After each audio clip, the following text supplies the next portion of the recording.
Bonjour, bienvenue dans mon cabinet de lecture. Mon nom est Bruno Lalonde et nous sommes à Montréal le 8 novembre 2012. Aujourd'hui, je vous lis Le Musée national de Cécile Gilbert.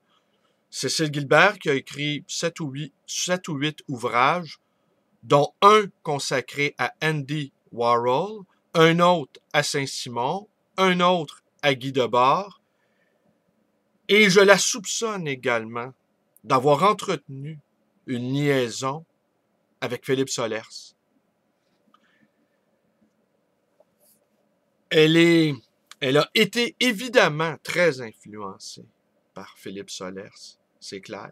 La filiation est probante. D'ailleurs, il l'a publié dans sa collection, L'Infini. Il a publié L'écrivain le plus libre, une biographie extrêmement intéressante, extrêmement ludique de l'écrivain britannique Laurence Sterne. Et, on y sent quand même l'influence de Solers, mais c'est clair également qu'elle elle s'y est affranchie de cette influence dans son dernier ouvrage, Réanimation, dont je vous parlerai en fait de Cécile Gilbert dans les prochains jours, de tous ses livres. J'en ai lu 5 à la queue leu-leu. Laurence Sterne, l'écrivain le plus libre, Réanimation, le livre sur Andy Warhol, un autre qui est une collection, une anthologie de textes qu'elle a publiés sur divers sujets, et le Musée national. Je vais vous lire d'abord mon petit texte que j'ai écrit là-dessus. En fait, pas là-dessus, mais inspiré de. Parce que dans le passage que je m'apprête à vous lire, en fait que je vais vous lire maintenant, je vais conclure avec mon propre texte après.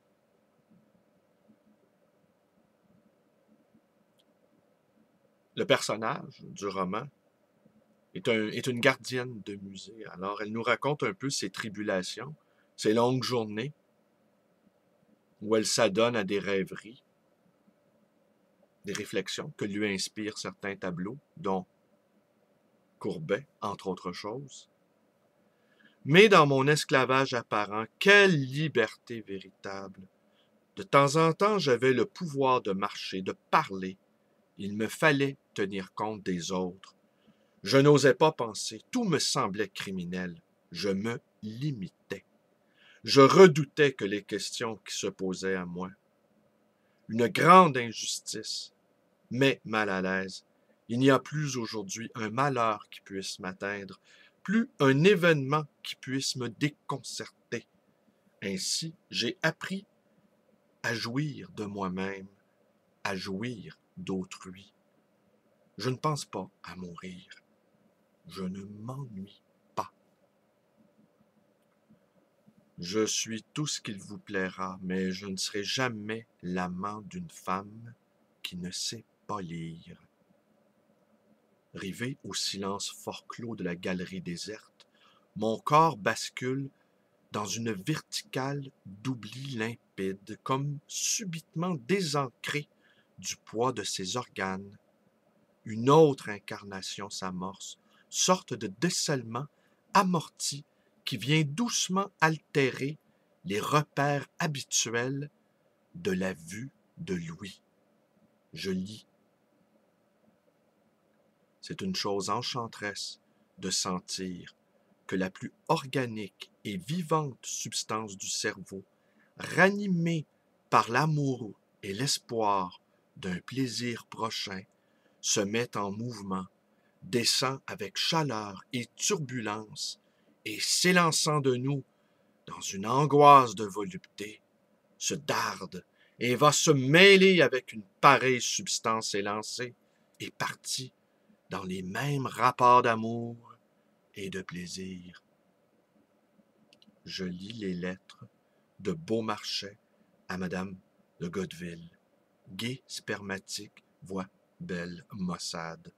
Un festival de poudre et de pétards, le plus beau match épistolaire du siècle.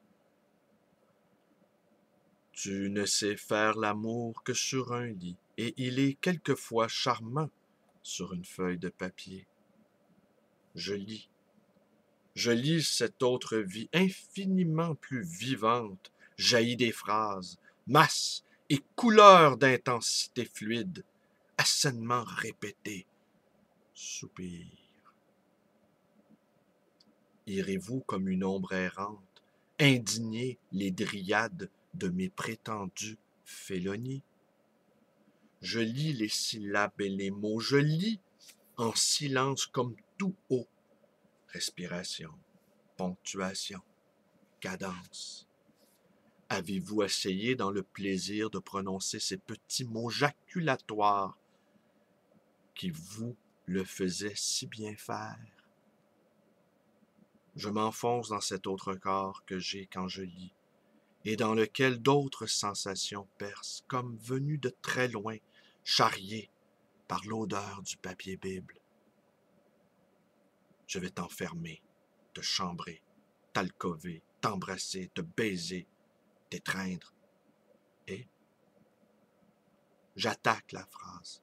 Le souffle du texte vient perturber le mien avec cette voix inconnue qui enfle alors dans mon corps, diapason, et se met à scander, réciter, déclamer, dialoguer.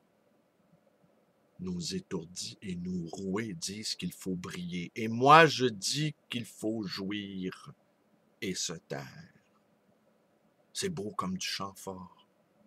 Je lis toujours, et tandis que le parquet d'ombre et de lumière enregistre du soleil la course intercalée et circulaire, une ronde plénitude s'installe, molletonnée et pensive, dans laquelle le plaisir de n'être jamais dérangé couronne celui de vivre ainsi davantage et mieux qu'ailleurs. Nous étions 500 à lire les mêmes auteurs, soit une petite trentaine. Nous passions entre amour et guerre, jeunesse et vieillesse, vitalité et ascétisme, une partie de notre temps vacant à se citer entre nous, ces chers auteurs de l'Antiquité. L'usage des guillemets eût été une faute de goût, et celui qui parmi nous n'aurait pas saisi la saillie n'aurait pas fait long feu.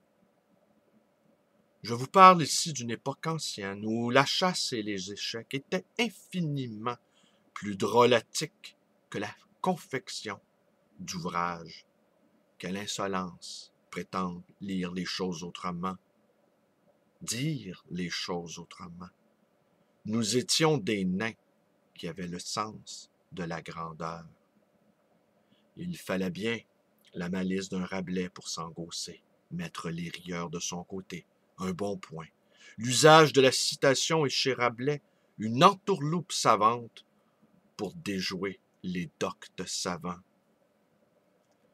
Mais voilà, notre fond commun, cette petite trentaine de livres, toujours les mêmes, enfouis en cet amoncellement de livres, il nous faut, hélas, l'usage de béquilles, que sont les prothèses de la citation, que sont les guillemets, pour continuer d'avancer laborieusement sur les traces de ses maîtres, ironiques, toniques et bien souvent dédaigneux. Nous sommes toujours 500, toute proportion gardée, et nous peinons dans ce fatras de livres imprimés. Nous pouvons toujours nous rabattre sur ces auteurs anciens, mais il n'y aura personne pour saisir au vol la citation sans que nous ayons besoin d'explications. Est-ce là un gain? Est-ce là une perte? Ici, nul ne peut le dire, tous tant que nous sommes à confectionner nos propres lubies. Ben voilà, c'est tout pour aujourd'hui, n'est-ce pas? Lecture roborative que celle de Cécile Guilbert. Je vais vous en reparler dans les prochains jours, car j'ai lu d'elle, à la queue leu-leu, 5 livres qui m'ont beaucoup enthousiasmé. Alors, mes vidéos vous plaisent, vous pouvez vous abonner à ma chaîne, Bruno Lalonde. Vous pouvez également aller visiter ma page Facebook, si le cœur vous en dit, devenir un ami militant. Mais je suis un ami envahissant, mais loyal, car je lis tout ce que vous mettez Je n'écoute pas, hélas, toutes les vidéos que vous postez parce que vous le savez, notre temps est compté. Vous pouvez me téléphoner à ma librairie dans le 514-736-0999. Vous pouvez également me rendre visite à cette librairie d'occasion et d'ancien dans dans le quartier, le livre voyageur, dans le quartier Côte-des-Neiges à Montréal. Merci. Merci d'être avec moi. Bonne journée.